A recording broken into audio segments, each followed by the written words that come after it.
welcome back po sa ating channel for today's video. Ayan, labadami po muna si Daniela. And, ayan, nagda-dryer na po ako dito. Ayan, kakatapos ko lang pong maglaba, tsaka mag-mop. Patayin na po natin yung electric, fan. Electric fan ba? Ceiling fan pala. Ayan, tapos na po ako maglaba.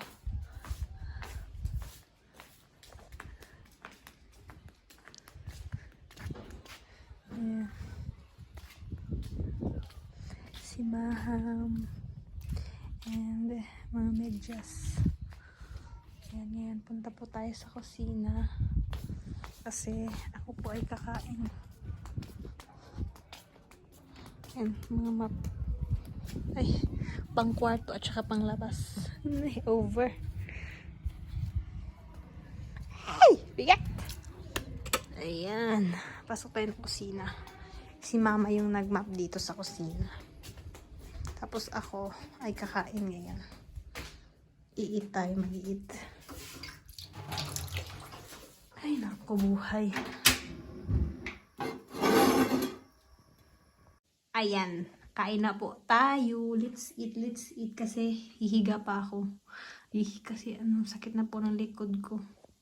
Kailangan din po magpahinga, diba? Pagkatapos laba-laba, maliligo nga po sana ako ngayon kasi baka dito, baka takigan si Mi.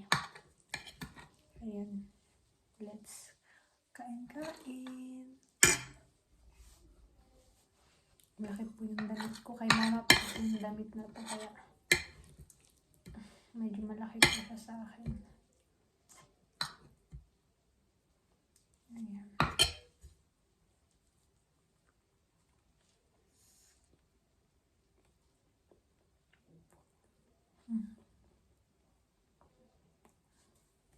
Chai.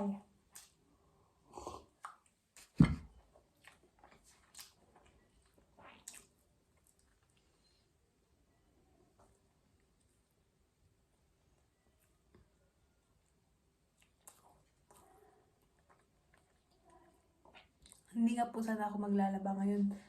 Bukas na sana. Pag nakahiga lang ako, ang daming tumatakbo sa isip ko. Kaya,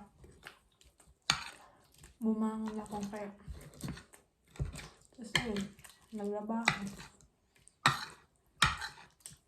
Maganda talaga yung pagod ka ba? Para bilis lang makatulog.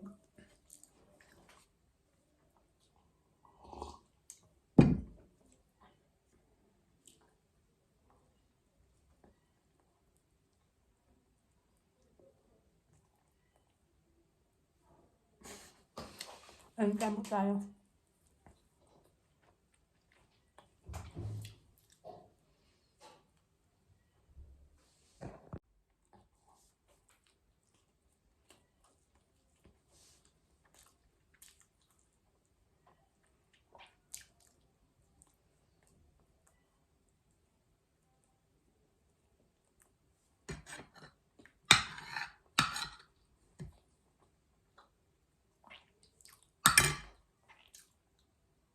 Si Jabran.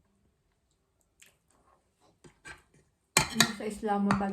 Andun siya sa unang asawa ni Daddy.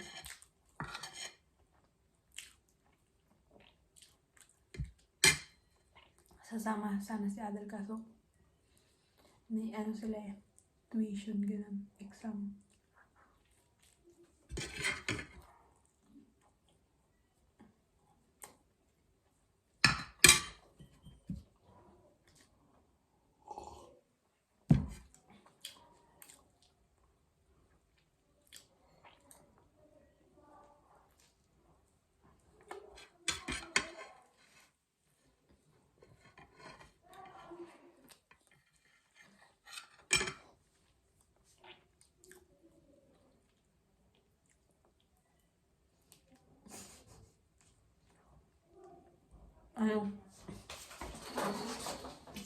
Pag ganito lang, para mahaba po yung video.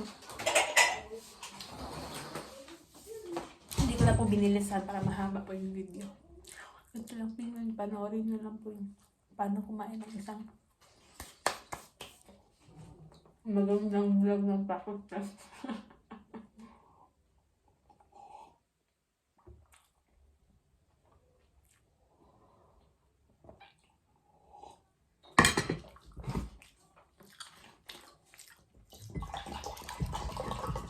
Tanong ko lang po sa inyo, bakit po pag ngayon alas ano na eh, alas ano na bang oras? Alauna na yata o mag-aalas 2 na.